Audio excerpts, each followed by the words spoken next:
देखें आज बनेगी लेमन स्राशा फिश विद सालसा, क्योंकि सालसा का क्या होता है कि ज़रा सा रखा रहे तो ज़रा ज़्यादा बेहतर इसका रिजल्ट आता है। इसके लिए मेरे पास कुछ चीज़ें यहाँ पे मौजूद, मैं काम करती हूँ बड़ा वाला बोल ले लेती हूँ। अच्छा आपा, ऑरेंजेस ना हो क्योंकि अभी विंटर में, तो कौन सा आपने बोला क्या करें? आप इसको बना सकते हैं, आप मैंगो के साथ बना सकते हैं। आगे जैसे गर्मियों में मैंगो आता है, आप मैंगो के साथ बना सकते हैं, पीचेस के साथ बना सकते हैं, इससे बेहतरीन सालसा बन जाए। फ्रूट सालसा नहीं बना सकते तो आप वेजिटेबल सालसा भी बना सकते हैं। और सालसा अभी मुझे दीजिएगा, हम आपको बहुत दफ़ा बता चुके हैं सालसा का हमेशा रहता है कि अगर आप बना रहे हैं सर्व करें तो आप कम से कम इसको 2 से 3 घंटे आपने इसको रखना है, इससे रिज़ल्ट बहुत अच्छा आता है। ये मेरे पास एप्पल्स हैं, एक एप्पल को हमने छोटा छोटा काट लिया है। ये यहाँ पे छोटी छोटी तमाम चीज़ें कटी हुई होना चाहिए।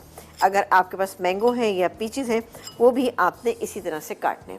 इसके बाद हम इसमें डालेंगे ये ऑरेंजेस जो थोड़े से मेरे पास यहाँ पे मौजूद हैं, ये गए। इसके बाद हम डालेंगे इसमें लेमन जूस जो इसका अच्छा सा एक फ्लेवर देगा, और डालेंगे हैलोपिनो पेपर्स। सालसा हो और हैलोपिनो पेपर्स ना हो, ये ज़रा सा नामुमकिन सी एक बात लग रही होती है, तो मैंने डाल दिया इसमें। तकरीबन 3 से 4 पीसेस लीजिएगा, छोटा छोटा काट लीजिएगा, वो डाल दीजिएगा। इसके अलावा ये गया इसके अंदर ब्राउन शुगर, और थोड़ा सा हम डालेंगे इसमें कुटी हुई लाल मिर्चें, यानी कि ये तकरीबन आप देखें 1/4 टीस्पून। नमक डालेंगे हम बिल्कुल 1 पिंच, ठीक है। इसको मिक्स करके हम थोड़ी सी देर के लिए छोड़ देंगे, ठीक है। जब हम छोड़ेंगे तो ये तमाम चीज़ें अपना पानी छोड़ेंगी और बेहतरीन सा हमारा सालसा जो है वो तैयार, जब फ्रूट सालसा हम इसके साथ सर्व करेंगे। आ जाते हैं अपनी लेमन स्राशा फ़िश के ऊपर।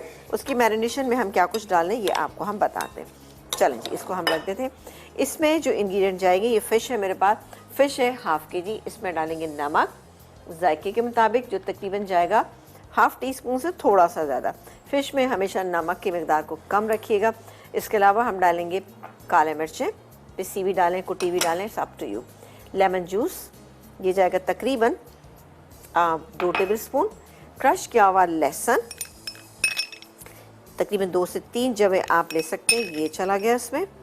अब जाएगा इसके अंदर ये सराशा सॉस, इजीली अवेलेबल है, आप इसमें डालिए और इन्जॉय कीजिए। चलें जी, इसके बाद हम डालेंगे इसमें फौजी सुप्रीम कुकिंग ऑयल। जी जी, इस वक्त हमें ऑयल की ज़रूरत है, तो अभी आप इसमें डालिएगा। ये है फौजी supreme cooking oil, imported premium quality vegetable oil, fortified with vitamin A and D, 100% cholesterol free, UHT treated, double refined, guaranteed. जी, हिफ्ज़ाने सेहत के उसूलों को मद्देनजर रख भी हमने नहीं किया, बस इसको रखा है और पायरेक्स की डिश में डाल के आप इसको रख दें। क्या टेम्परेचर? टेम्परेचर आप इसका रखिएगा 180 डिग्री के ऊपर। इतनी देर के लिए फ़िश बहुत जल्दी जाती है, आई थिंक 10 to 12 मिनट में ये कम्प्लीटली तैयार हो जाएगी। अगर